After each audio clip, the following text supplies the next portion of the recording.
हाय दोस्तों, नमस्कार। आशा करते हैं कि आप लोग बहुत ही अच्छे से होंगे। दोस्तों, खांसी एक आम बीमारी है जो एंटीवायरल संक्रमण यानी इन्फेक्शन, अंदर बुखार होना, अधिक पुराना गैस का होना आदि लक्षण हो सकते हैं। इसमें मैं आपको कुछ खास होम्योपैथिक दवाओं के बारे में बताऊंगा जो आपके लिए बहुत ही लाभकारी होगी।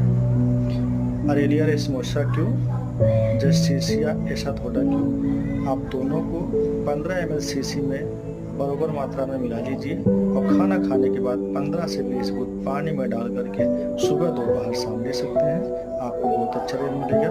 साथ में हीफरसल का 1 ml, डासेरा 200 और आर्सेनिक 200 सुबह शाम जबान पे 5-5 बार ले सकते हैं। दोस्तों, आपके लिए बहुत अच्छा रहेगा। आशा करते हैं कि आपको वीडियो हमारा पसंद आया हो।